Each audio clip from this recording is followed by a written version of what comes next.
ನಿಮ್ಮ ಹೆಸರೇನು ಹೇಳಿ? ಇಂದಿರೇಶ್. ಏಜು 79. ಸೊ ಯಾವ ಊರು ನಿಮ್ಮದು?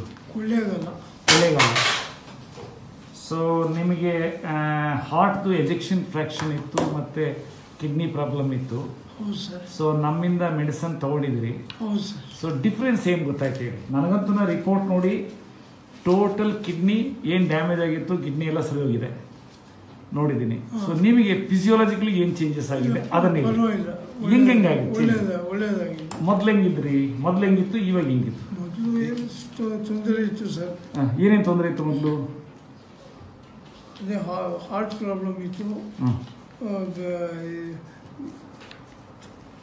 ಮತ್ತೆ ಏದುಸಿರು ಬರ್ತಿತ್ತು,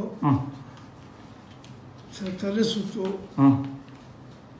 ಶುಗರು, ಬಿ ಪಿ ಇತ್ತು. ಸೊ ಈಗ 2 ತಿಂಗಳಿಗೆ ತೊಗೊಳ್ತಾ ಇದ್ರಲ್ಲ, ಏನೇನು ಬದಲಾವಣೆ ಕಂಡಿದೆ ಹೇಳಿ? ಯಾಕೆಂದರೆ ನೀವು ಹೇಳ್ತು ಅಂದರೆ ಎಷ್ಟೋ ಜನ ನಿಮ್ಮಂಗೆ ಸಫರ್ ಪಡ್ತಾ ಇರೋರಿಗೆ ಒಂಥರ ಕಾನ್ಫಿಡೆನ್ಸ್ ಬರ್ತೈತೆ. ಸೊ ಅದಕ್ಕೆ ಹೇಳಿ. ಈಗ ಬಹಳ ಅನುಕೂಲವಾಗಿದೆ.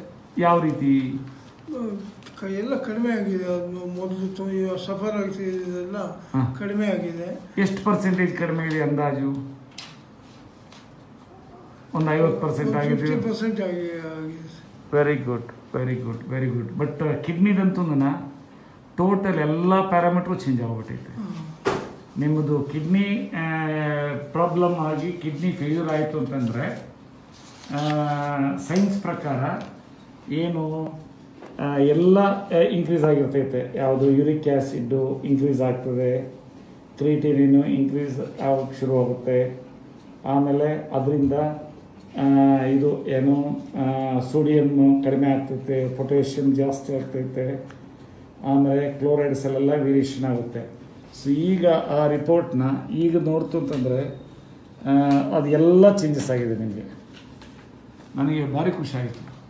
ಬಟ್ ನಿಮ್ಮ ಸಣ್ಣ ಹೇಳ್ತಾ ಇದ್ದಾರೆ ನೀರಿನ ಅಂಶ ಇನ್ನೂ ಜಾಸ್ತಿ ತೊಗೊಳ್ತಾ ಇದ್ರಿ ಅಂತ. ಸೊ ದಯವಿಟ್ಟು ತೊಗೊಳಕ್ಕೆ ಹೋಗ್ಬಿಡಿ. ಕಡಿಮೆ ಜಾಸ್ತಿ ತಗೊಳ್ತಾ ಇದ್ರಿ, ಇನ್ನೂ ಚೆನ್ನಾಗಿ ಆಗ್ತೀರಿ.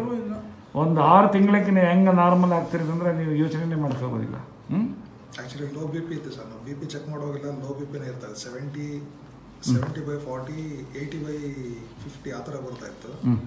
ಇವಾಗ 100 ಕ್ರಾಸ್ ಆಗಿದೆ ಸರ್. 110/80 ಆ ರೇಂಜಲ್ಲಿ ಇದೆ. ಅಂದರೆ ಲೋ ಬಿ ಪಿನೂ ನಾರ್ಮಲ್ ಆಗಿದೆ, ನಾರ್ಮಲ್ ರೇಂಜಿಗೆ ಬರ್ತಾ ಇದೆ. ವಂಡರ್ಫುಲ್. ಮತ್ತು ಇನ್ನೇನು ಚೇಂಜಸ್ ಆಗಿದೆ ಅಪ್ಪಾಗಿ? ಸ್ವಲ್ಪ ಅದೇ ಏದುಸಿರು ಸ್ವಲ್ಪ ಕಮ್ಮಿ ಇದೆ ಸರ್. ಮೊದಲು ಏದುಸಿರು ಜಾಸ್ತಿ ಬರ್ತಾ ಇತ್ತು. ಏದುಸಿರು ಈಗ ಅಷ್ಟು ತುಂಬ ರೇರ್, ಅದೊಂದು ಅಬ್ಸರ್ವ್ ಮಾಡಿ. ಈಗ ಒಂದು ವಾರದಿಂದ ಯೂರಿನ್ ಸ್ವಲ್ಪ ಕಡಿಮೆ ಆಗಿದೆ ಸರ್. 50% ಹೋಗುತ್ತೆ. ಓಕೆ. ಸೊ ಅದೇ ನೀವು ಕರೆಕ್ಟಾಗಿ ಡಯಟ್ ಮಾಡಬೇಕು. ಎಲ್ಲ 100% ಎಲ್ಲ ಒಳ್ಳೆಯದಾಗುತ್ತೆ. ನೀವು ಹೇಳ್ದಂಗೆ ಉಪ್ಪು ಕಡಿಮೆ ತಿನ್ನಬೇಕು, ನೀರು 1 ಲೀಟ್ರ್ ಮೇಲೆ ಕುಡಿಬಾರ್ದು.